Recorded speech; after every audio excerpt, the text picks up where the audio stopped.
City News is brought to you by East Brewster Lawyers, Rotorua, celebrating 100 years of legal excellence and innovation.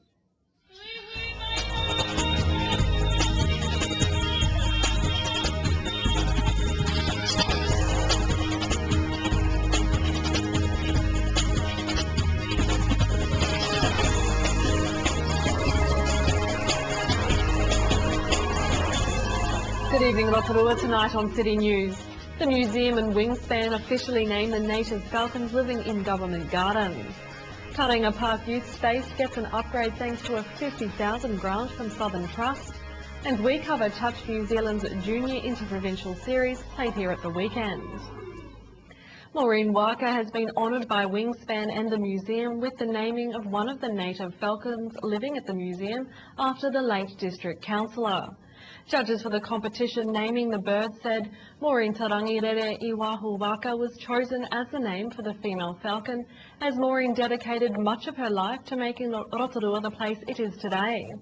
The two male falcons have also been named, one called Tama in homage of Te Arawa ancestor Tamata Kapua, and Hatupatu after the legendary Te Arawa hunter. The three falcons, Tama, Maureen and Hatupatu, are part of a conservation project involving the museum and Wingspan and can all be seen around the museum and government gardens area.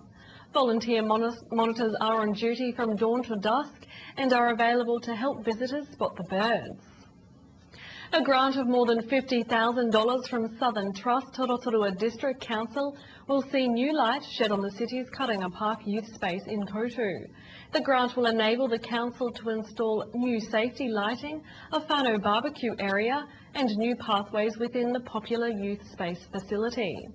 Mayor Steve Chadwick says the funding is a wonderful example of a progressive partnership with the council, the community and a very supportive charitable organisation all coming together to achieve positive results for the young people and families of Rotorua. Rotorua residents are being encouraged to register a team for the Cancer Society's annual Relay for Life event. This year the relay will be held on Saturday, March the 15th at the International Stadium. So the money raised from the event goes back to the Cancer Society. It does stay here in our local region to help the work of the society. So that includes advocacy and support for the 1 in 3 New Zealanders affected by cancer.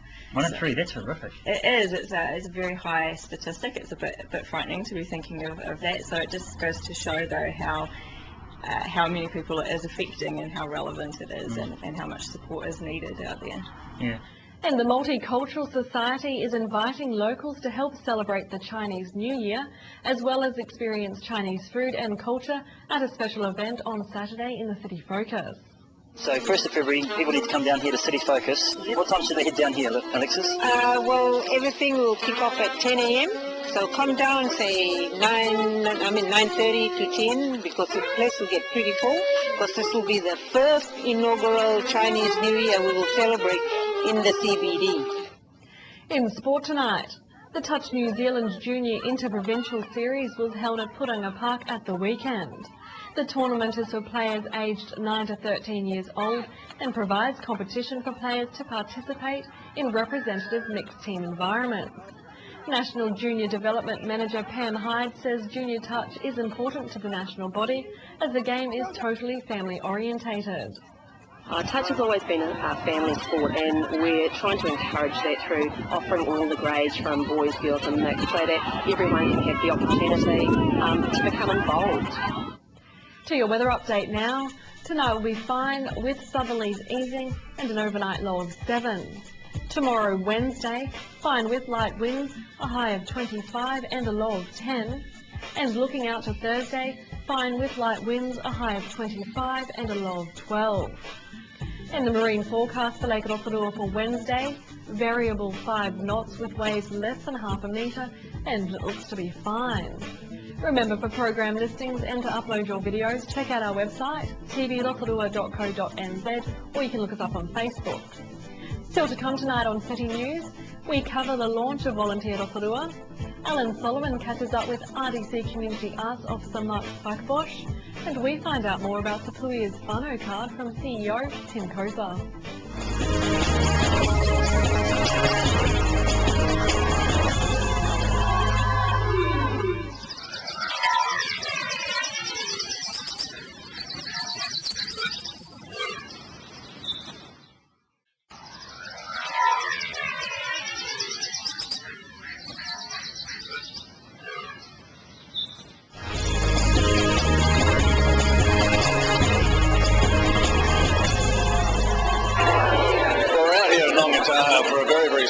occasion. It's the official launch of Volunteer Rotorua, and you may remember late last year we spoke to Rob Beckett out here in Longataha at this wonderful facility here about the upcoming event that we've seen today and the work that they do here at a voluntary level and a community level. Rob, congratulations on a pretty good event here. It's almost a bit of a who's who of community events, and of course we're going to be talking to Steve Chadwick as well. A little bit for the viewer at home on the concept of Volunteer Rotorua. What do we mean exactly? Volunteer Rotorua, we assist not-for-profit organisations in seeking volunteers for them, for the organisations when they do their yearly appeals. Also, there might be volunteer work that they would like somebody to do, so we will access people who can help in that role. One of the things you mentioned in your presentation was the importance of advocacy. Now, that's a big part of what you do. Very much so, yes.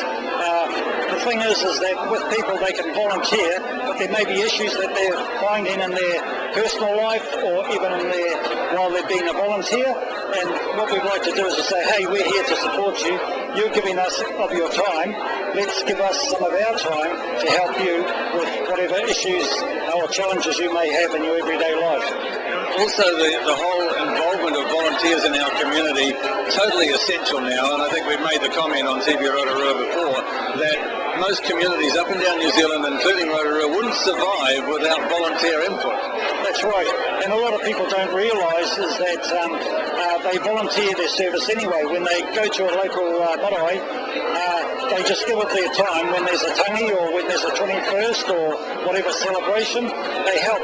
But the word volunteer has been more accentuated these days. I think that's a good lead into my next question, because also because there is a growth in the volunteer sector, it needs to be more strategized and it needs to be more structured, and that's very important for you, isn't it? That's right, because if you look at today's society, volunteering now is more of an art and a science, and the psychology behind volunteering, there's a lot more to it. So you want people to give of their time because they want to give it, not necessarily because they receive a reward or whatever. Congratulations, and we know we're going to see a lot more of you and your group here, and it's off to a good start now. It's been officially launched. Now more of your work starts, doesn't it? That's right, definitely. Yeah, thank you, Wayne. Thanks, Rob. Well, a pleasure now to have our newly elected mayor, and she's a very, very busy lady at the moment. Steve Chadwick has taken the time to come out and help launch Volunteer Rotorua, because I know it's very important going forward to Vision 2030 to have that volunteer sector. So welcome. It is important, isn't it? This is another organisation that is integral to the growth. That's right. Communities are made up of families, volunteers, people in work and new investors, and this is a very critical part. It's the glue of our organisation, Volunteers. Of course, we've heard from the CEO of Volunteer New Zealand. It's a bigger picture as to where volunteers fit into our community and why it's so important. One of the things I spoke to Rob about, Steve, was the importance now, because volunteering overall is growing, the need for strategies and structures are very important. And I got that from Volunteer New Zealand CEO, that they've got some models there about how you get the best out of volunteers without overusing them or abusing them. And I think it is also about clear lines about what is central government's role, what's local council's role, and what is the community's role. And that the professionalism that they've got now in Volunteer New Zealand gives some heart to organisations like Rob and Volunteer Rotorua. Well, someone like myself and people at home, I didn't even know, for example, that Volunteer New Zealand existed. It's a big machine now in the sense of how important volunteers are in our communities. So where do you see going forward that we as a community can encourage people not only to get involved in volunteering, but to recognise the benefits? When you volunteer and get involved, you know the benefits because you belong. And we're very concerned in our community about disconnected people that don't feel a part of a community. Volunteering is the best place to start, and through volunteering you actually learn some skills. You learn some skills that you can take into boards of trustees, other organisations, and then you become very employable as well if you want a job. There's something very special about giving out of yourself, and obviously a lot of volunteers, and there's a lot of them here today, do it totally sacrificially, don't they? They do because they love it. You belong. You've got a community, and I always say that about church networks, about community organisations. They're very essential. I think where we've got to watch is that the creep from central government to devolve down to volunteers is not overdone. Appreciate you being here, and I know going forward that the volunteers will be relying on you and the councillors to work with them, and I'm sure you will, so yes, thank you again. I will. And it's great to be here, and a very diverse group of our community came today, and that's wonderful. Good start to 2014. Absolutely. Cheers.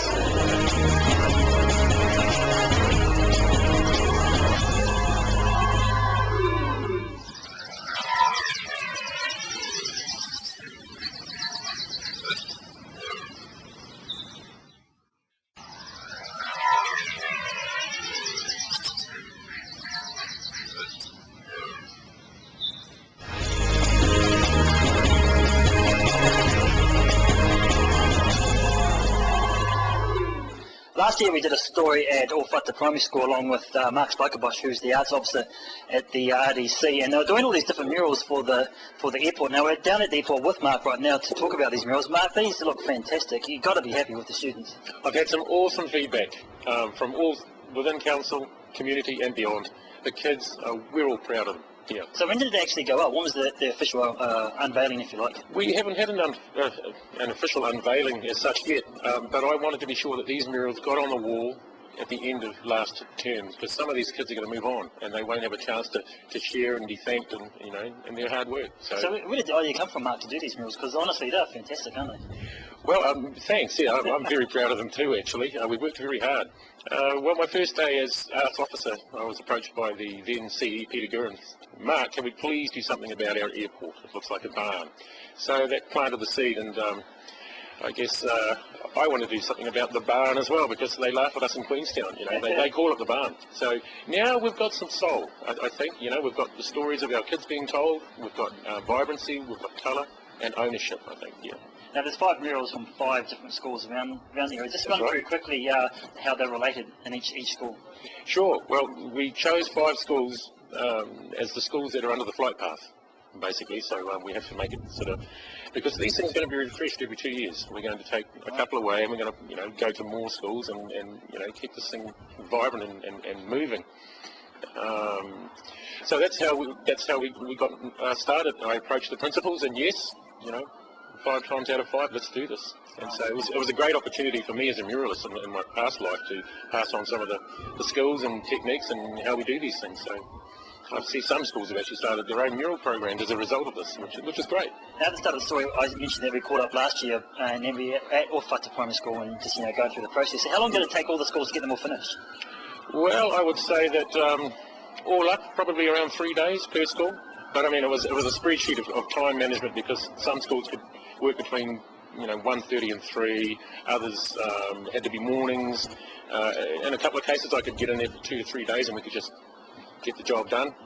So it was certainly an exercise in time and motion. Yeah. Now recently you caught up with our ex-mayor Kevin Winters. Now he was in office when this idea was produced and got the process starting. What was his remarks? Actually, I bumped into Kevin about an hour ago at the gas station, and first thing he said was, "Mark, well done with the airports. It looks fabulous." Yeah. And he said that word too, soul. We've got our story out there, and you'll see in each of the images. The stories are being told, the legends, the things that are important to kids. So yeah. So when the murals actually went up, were the kids here with you? No, they weren't here for installation. They were here the day after, and we must have had 100 children that day, and parents as well. Actually, some schools had closed for the year, Whangamarino, but they all turned up on that Friday as well, just to. And it was great. It was a time to acknowledge them. We handed out jet planes certificates, that kind of thing. Bit of a sugar rush. Oh yeah, absolutely. And lots of photos going on. It was a very proud time for all of us here. Cool. Righty, let's change tracks a little bit, because I know this year in the Government Gardens you've got a few things organised. So share with the audience back home. Sure. What's happening? Well, the next project or event would be the Band Rotunda concert series, which is in its 7th year, and it has a fairly devout following. So all of the programs have just gone out, and we're looking at launching, I think it's February the 14th, Sundays between... A couple of weeks away? Yeah, a couple of weeks away. Free concert. We used to say bring a rug and a picnic, but now bring a deck chair. I think it's a lot more comfortable. But it really is something special. The Band Rotunda is a special venue, so we're doing it again. Is it a free gig? It's a free gig, yep, an hour and a half. Sundays 1 o'clock, and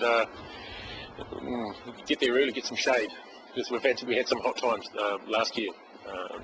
Everyone was in the shadows, because we had some blazing heats in February, so yeah, keep that in mind. Bring a hat too, actually, with your deck chair. Yeah. Now, the other thing that's really interesting that you've got happening, Mark, is you've got some art projects for the suburbs. How's that going along? Well, I was approached about 2 months ago by Chorus as regards their cabinets that are dotted all around our suburbs, and it seems to me that it's a better option for Chorus to have artists paint something on them, something artistic on them, than having to clean them all the time with graffiti. So it's a graffiti initiative, and so Chorus has kindly sponsored 12 boxes in our suburbs. That would be Mangatakihi, Fordlands, we've got Fenton Park, Kenai Road, and 5 artists have been chosen, 5 local artists. There are a huge amount of submissions. Chorus chose 5 of our local artists to do their thing on boxes. So watch this space. Some of these Chorus cabinets on the side of the road are going to come to life in the next 4 to 6 weeks anyway. So they're all just going to get painted like they're done in the CBD? Just like the CBD. Wow, yeah, actually, some of the designs are first class. So it's really going to add just another little jewel in the crown, I think. Yep, a little discovery element in the suburbs. Cool. Well, we're almost out of time, Mark, so I think when that gets done, we're going to have another chat with you and have a look at some of these boxes, because I'm sure they're going to be pretty fantastic, especially by local artists, so we'll see you then. Absolutely perfect. Thanks, Mark. Good one.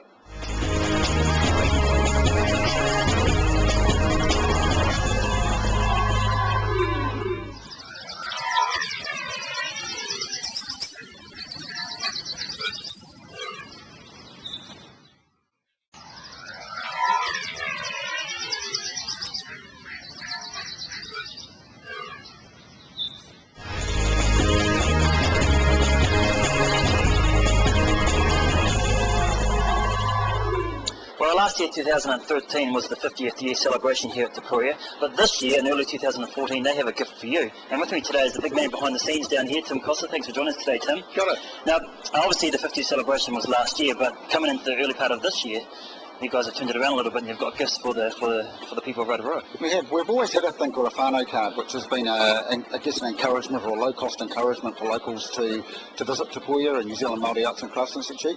This year we're doing that free of charge, so as part of our 50th year celebration. So for locals who wish to apply for a card, they can come up here, and that gives them a year's free entry for 2 adults and up to 3 children, free for a year to come in on site and look at what's going on.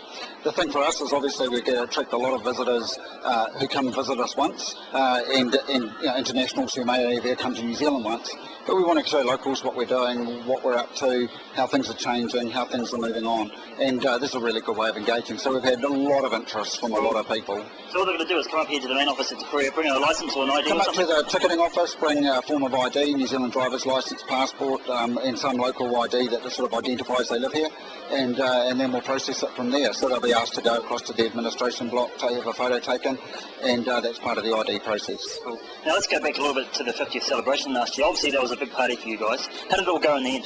Yeah, it was good. We had a number of events in the last quarter of last year. It started with an event where we were acknowledging staff who had long service with us, moved into movies in the PAR, then we had a show bands in the PAR. Our show bands was a little bit affected by weather, and so it was a bit slower than we thought that night, because we originally went I think we were just about at the point where we were going to pull the pin, but then the weather improved, so we carried on. So a little bit affected by numbers. And then we finished with carols in the park, and we did that here under the whakareroho, and had about 500 people for that. So I think the carols in the park are definite for next year.